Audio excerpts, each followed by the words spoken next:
अब हम कोहलर के द्वारा किए गए एक्सपेरिमेंट्स के बारे में जानेंगे। कोहलर ने कैनरी आइलैंड पर 1913 से लेकर 1917 तक एक्सपेरिमेंट्स किए चिंपैंजी के ऊपर। तो अब हम उस एक्सपेरिमेंट के बारे में जानेंगे। सबसे पहले उन्होंने क्या किया कि एक केज के अंदर बनानास को, केले के गुच्छे को ऊपर टंगा दिया और उस केज के अंदर एक बॉक्स को रख दिया।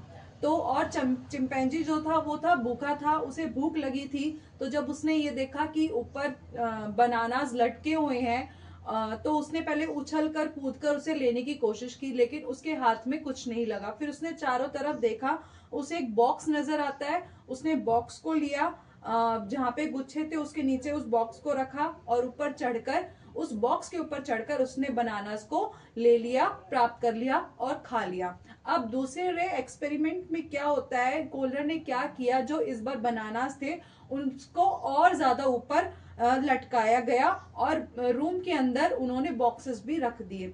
अब दोबारा से चिंपैंजी जो भूखा था उसके ऊपर एक्सपेरिमेंट किया गया। तो जब उसने देखा कि ऊपर बनानास लटके हुए हैं, तो पहले उसने उछलकर लेने की कोशिश की, नहीं हुआ। तो उसे जब बॉक्स दिखाई दिया, उसने बॉक्स लिया, उसके ऊपर चढ़कर बनाना लेने की कोशिश की।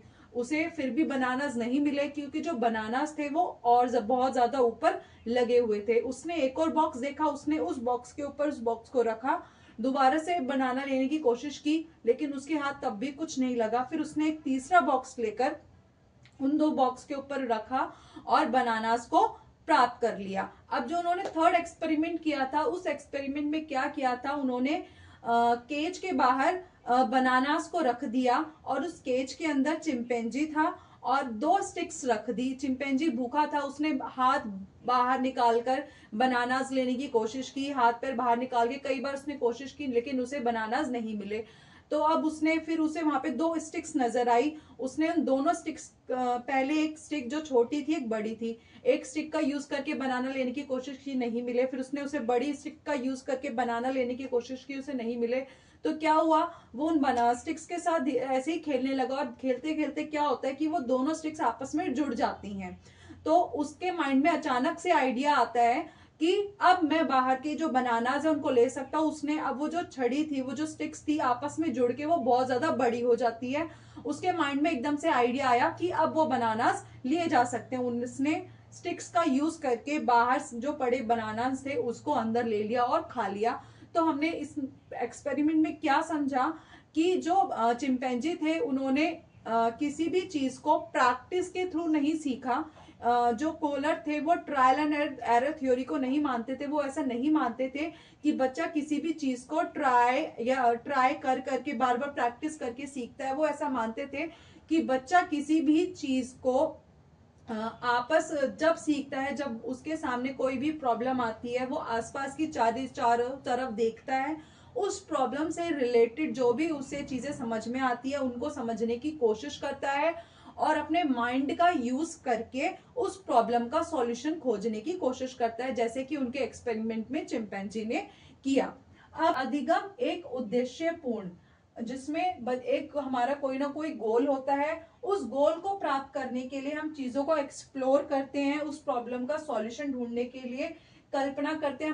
हम जितने ज्यादा कल्पनाशील होते हैं, यानी कि हम अपने माइंड में जितनी ज्यादा चीजों को सोचते हैं, हम उतनी जल्दी सॉल्यूशन के किसी भी हल को ढूंढ लेते हैं। और संरचनात्मक प्रक्रिया यानी कि स्ट्रक्चर बनाया जाता है। हम अपने माइंड में स्ट्रक्चर बनाते हैं कि कैसे, किस तरीके से हम उस सॉल्यूशन का हल ढूंढ सकते हैं। हम इसमें अपनी प्रीवियस नॉलेज का भी यूज करते हैं। अब जैसे कि इस एक्सपेरिमेंट में चिंपैंजी का उद्देश्य था, क्या था उसका उद्देश्य था कि जो केले हैं उनको प्राप्त करना। अब उसका जो प्रॉब्लम क्या थी कि अब वो केलों को प्राप्त कैसे किया जाए। तो उसके लिए उसने एक्सप्लोर करना शुरू किया। उसने अपने माइंड में जितने कल्पना का यूज कर सकता था माइंड में, उस सॉल्यूशन को हल करने के लिए संरचनात्मक यानी कि स्ट्रक्चर, कैसे माइंड में एक चीज को दूसरी चीज से जोड़कर हम कैसे किसी चीज के सॉल्यूशन को प्राप्त कर सकते हैं। इसमें हम अपनी प्रीवियस नॉलेज का भी उसने यूज किया अपनी प्रॉब्लम को हल करने के लिए।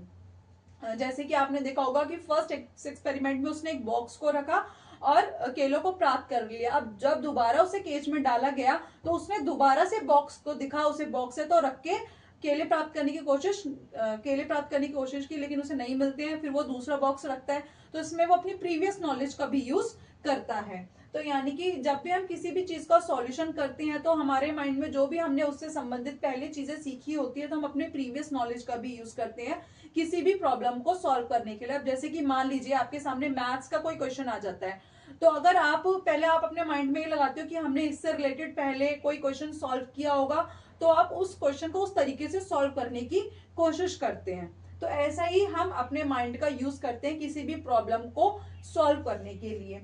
ये मानते हैं कि व्यक्ति किसी भी प्रक्रिया को सूझ के द्वारा सीखता है, अपने माइंड के द्वारा सीखता है। जब आपके माइंड में किसी भी सॉल्यूशन का एकदम से किसी भी प्रॉब्लम का एकदम से सॉल्यूशन आ जाता है, हमें उसमें किसी भी प्रैक्टिस की नीड नहीं होती है। इंसाइट के लिए अवसर का दिया जाना जरूरी है, यानी कि हमें बच्चों के सामने हमेशा उनको क्यूरियोसिटी जनरेट करनी चाहिए। उसके लिए हमें उनके सामने कुछ ना कुछ ऐसी प्रॉब्लम्स को रखनी चाहिए जिसके लिए वो अपने माइंड का यूज करे। बच्चा जितना ज्यादा कल्पनाशील होगा, जितना चीजों को समझने की कोशिश करेगा, जितनी बच्चों के सामने प्रॉब्लम्स रखी जाएंगी, बच्चे का माइंड उतना ही ज्यादा तेज होता रहता है और उसके और ज्यादा अच्छे से वो ग्रोथ करने लगते हैं।